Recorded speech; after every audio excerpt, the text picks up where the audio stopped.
سنو، سوچو، سمجھو. میں خوش آمدید. خوش آمدید. آج ہم ایک بہت دلچسپ موضوع پر بات کر رہے ہیں. پاکستان میں مالی استحکام اور دولت کمانے کے پیچھے جو سوچ ہوتی ہے نا، جی بالکل. جو مختلف حکمت عملیاں ہیں.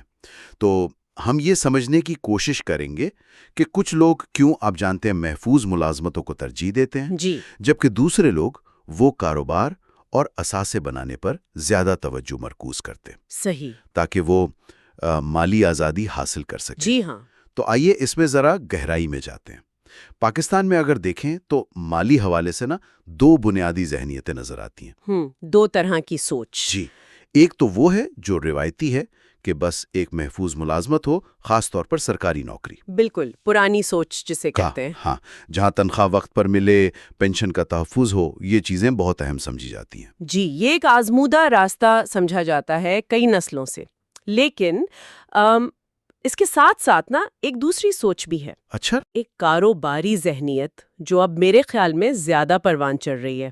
وہ کیسی ہے؟ اس سوچ والے لوگ وہ پہلے تو مالی خواندگی یعنی فائنینشیل لٹریسی ہاں، اس پر زور دیتے ہیں. ٹھیک. اور پھر وہ ایسی چیزوں میں سرمایہ کاری کرتے ہیں جو خود بخود آمدنی پیدا کریں. مثال کے طور پہ؟ جیسے آپ دیکھیں لاہور، کراچی، اسلام آباد میں کتنے کامیاب ریئل اسٹیٹ سرمایہ کار ہیں. جی ہاں. یا وہ کاروباری لوگ جنہوں نے چھوٹے پیمانے سے شروع کیا، پھر کاروبار بڑھایا، پیسے سے پیسہ بنایا. جیسے ہمارے کئی مشہور پاکستانی برانڈز ہیں، پاکولا ہے، ڈالڈا ہے. بالکل، یہ اسی سوچ اور محنت کا نتیجہ ہے.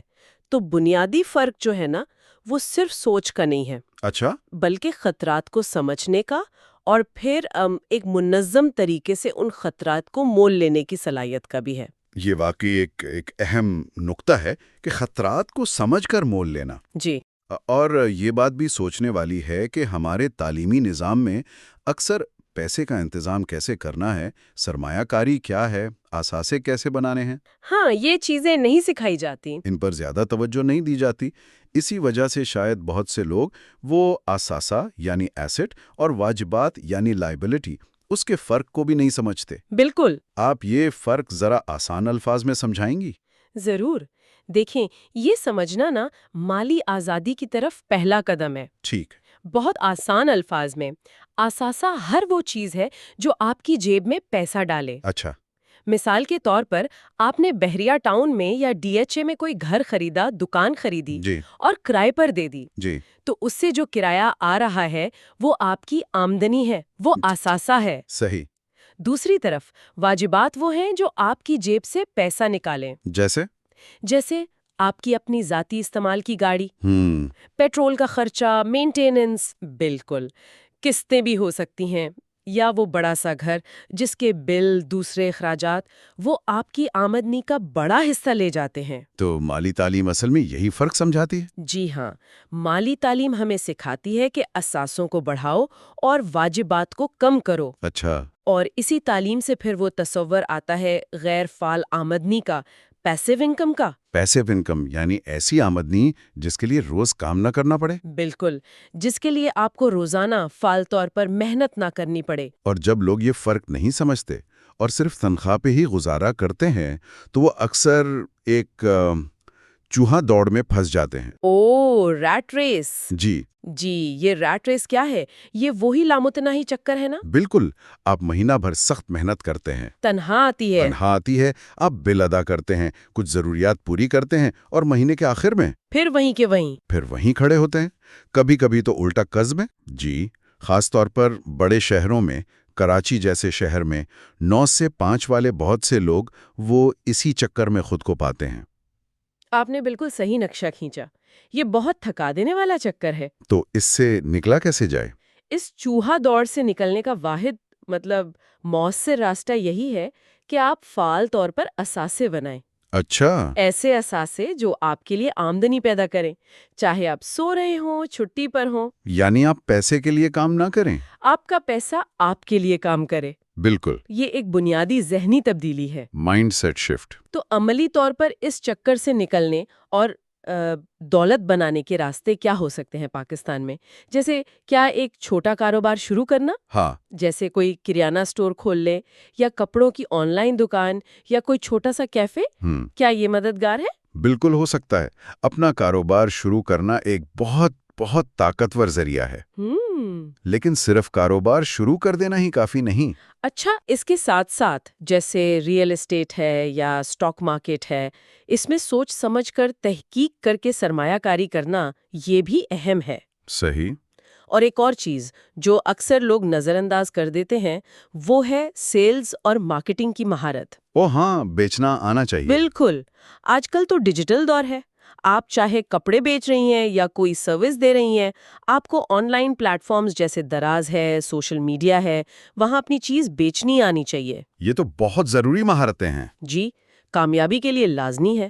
تو ان سب کا مقصد آخر میں یہی ہے کہ آپ غیر فعال آمدنی کے کئی ذرائع پیدا کریں۔ ایک سے زیادہ؟ جی، جیسے جائیداد کا کرایہ آ رہا ہے، سٹاکس سے منافع مل رہا ہے، کوئی آن لائن بزنس چل رہا ہے۔ یہ سننے میں تو بہت بہت اچھا لگتا ہے، لیکن ایک حقیقت یہ بھی ہے نا کہ بہت سے پاکستانی وہ شاید کوئی پچھلا برا تجربہ ہو یا مارکیٹ کے اتار چڑھاؤ کا ڈر ہو، جی، خوف، وہ سرمایہ کاری کرنے سے یا نیا کاروبار شروع کرنے سے بہت ہچکچاتے ہیں، ناکامی کا خوف ہوتا ہے۔ یہ خوف بالکل حقیقی ہے، میں سمجھتی ہوں، اور اسے نظر انداز نہیں کرنا چاہیے۔ لیکن دیکھیں، مالی ترقی کے لیے نا صفر رسک والی کوئی چیز نہیں ہوتی۔ اہم بات ہے حسابی خطرہ لینا، کیلکولیٹڈ رسک جا کے کہتے ہیں۔ اچھا، اس کا کیا مطلب ہے؟ اس کا مطلب یہ نہیں کہ آنکھیں بند کر کے کود پڑیں، بلکہ معلومات حاصل کریں، مارکیٹ کو سمجھیں، چھوٹے پیمانے پر شروع کریں اور پھر سمجھداری سے قدم بڑھائیں۔ آہستہ آہستہ۔ جی، جیسے جیسے آپ کا تجربہ بڑھے گا، علم بڑھے گا، آپ بڑے خطرات لینے کے قابل ہوتے جائیں گے۔ ٹھیک۔ اور ایک اور دلچسپ بات بتاؤں؟ جی۔ جو امیر لوگ ہوتے ہیں نا، وہ اکثر ٹیکس کے قوانین اور قرض یعنی لیوریج اس کو بھی اپنے فائدے کے لیے استعمال کرنا سیکھ جاتے ہیں۔ اچھا، وہ کیسے؟ مثال کے طور پر پاکستان میں بڑے ریئل اسٹیٹ ڈیولپرز کو دیکھیں، وہ اکثر بینکوں سے یا مالیاتی اداروں سے قرض لے کر بڑے بڑے منصوبے بناتے ہیں۔ جی ہاں۔ اور وہ ٹیکس کے نظام کو اس طرح سمجھتے ہیں کہ اپنی ذمہ داریاں قانونی طور پر کم سے کم رکھ سکیں۔ یہ سب اصل میں مالی خواندگی کا ہی حصہ ہے۔ تو آج کی ساری گفتگو کا خلاصہ لبے لباب یہ ہوا کہ مالی آزادی حاصل کرنا یہ صرف زیادہ پیسے کمانا نہیں ہے۔ نہیں، بالکل نہیں۔ بلکہ یہ اپنی سوچ کو بدلنا ہے۔ جی، مائنڈ سیٹ کو بدلنا، مالی طور پر زیادہ باخبر بننا ہے، خواندہ بننا ہے، اثاثے اور واجبات کا فرق سمجھنا ہے۔ بالکل۔ اور پھر فعال طور پر جان بوجھ کر ایسے اثاثے بنانے ہیں جو آپ کے لیے آمدنی پیدا کریں۔ بالکل درست کہا آپ نے، یہ ایک مکمل ذہنی تبدیلی کا سفر ہے۔ اور جاتے جاتے میں سننے والوں کے لیے ایک سوال چھوڑنا چاہوں گی۔ جی ضرور۔ ذرا ایک لمحے کو سوچیں، وہ کون سا ایک چھوٹا سا قابل عمل قدم ہے جو آج ابھی مالی خواندگی بڑھانے کی طرف یا کوئی چھوٹا سا اثاثہ بنانے کی جانب اٹھایا جا سکتا ہے؟ اچھا۔ چاہے وہ سرمایہ کاری پر کوئی کتاب پڑھنا شروع کرنا ہو یا کوئی نئی آمدنی دینے والی مہارت سیکھنا ہو، جیسے آن لائن مارکیٹنگ؟ جی، یا گرافک ڈیزائننگ، کچھ بھی، یا صرف اپنے ماہانہ اخراجات کا ٹھیک سے جائزہ لینا ہی کیوں نہ ہو۔ یہ ایک بہت اچھا سوال ہے، سوچنے پر مجبور کرتا ہے۔ جی، اگر آپ کو ہمارا یہ ویڈیو پسند آیا ہو تو براہ کرم اس ویڈیو کو لائک، شیئر اور سبسکرائب کریں۔ اپنے خیالات اور اس موضوع پر اپنی رائے کامنٹس میں ضرور دیں۔ اگر آپ چاہتے ہیں کہ ہم مستقبل میں کسی اور موضوع پر ویڈیوز اپلوڈ کریں تو وہ بھی ہمیں کامنٹس میں بتائیں۔ آپ کی رائے ہمارے لیے بہت اہم ہے۔